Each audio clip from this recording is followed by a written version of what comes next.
Adolf Hitler এ মানুষটিকে না চিনলেও এর নাম শুনেননি এমন খুব কম মানুষই আছেন, কিন্তু হিটলারের মৃত্যুর পর তার সম্পত্তি নিয়ে রহস্য আজও ইতিহাসের সবচেয়ে বড় অমীমাংসিত প্রশ্নগুলোর একটি। 1945 সালের 29 এপ্রিল বার্লিনের বাংকারে বসে নিজের শেষ ইচ্ছায় তিনি লিখেছিলেন, আমার যা কিছু আছে দলের কাছে যাবে, যদি দল না থাকে তবে সরকারের কাছে যাবে, আর যদি সরকারও ধ্বংস হয়ে যায় তবে আমার সিদ্ধান্তের আর কোনো প্রয়োজন নেই। পরদিনই না ফেরার দেশে চলে যান তিনি, কিন্তু এরপর তার বিশাল সম্পদ কোথায় গেল, কার হাতে গেল, সে প্রশ্নের উত্তর দিবে কে?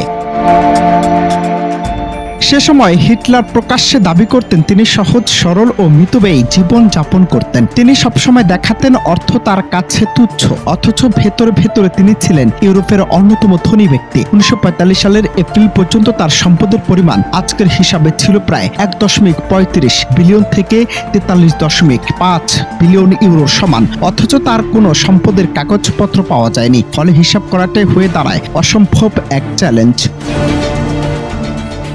গোপন নথি থেকে পরে জানা যায় মার্কিন গোয়েন্দারা হিটলারের অন্তত 350 মিলিয়ন ডলারের ব্যাংক অ্যাকাউন্টের সন্ধান পেয়েছিল, কিন্তু যুদ্ধ শেষে মিত্রশক্তি নাৎসিদের পরাজিত করলে সেই সম্পদ বাজেয়াপ্ত করা হয়। হিটলারের ইচ্ছাপত্রে উল্লেখ ছিল দল কিংবা রাষ্ট্র তার সম্পদের মালিক হবে, কিন্তু দল ভেঙে গিয়েছিল আর রাষ্ট্র আর টিকে থাকেনি। ফলে আইনত তার ইচ্ছা কার্যকর হওয়ার আর কোনো সুযোগ ছিল না।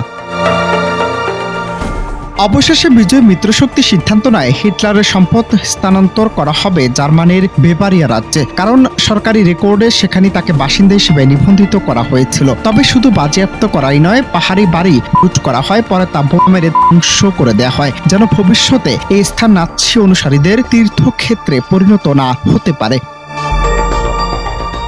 তবু রহস্য রয়ে গেছে আজ। কোটি কোটি ডলার মূল্যের যে সম্পদ তা আসলে কতটা বাজেয়াপ্ত হয়েছিল আর কতটা অদৃশ্য হয়ে যায় তার সঠিক তথ্য আজ অজানা। ইতিহাসবিদরা মনে করেন ইউরোপের ব্যাংকগুলোতে হয়তো আরো বিপুল অর্থ গচ্ছিত ছিল, যার হদিস আর পাওয়া যায়নি। হিটলারের শেষ ইচ্ছা আজও কাগজবন্দি, কিন্তু বাস্তবে তার বিলিয়ন বিলিয়ন ডলারের সম্পদ কোথায় মিলিয়ে গেল সেটি রয়ে গেছে ইতিহাসের এক চমকপ্রদ অমীমাংসিত রহস্য।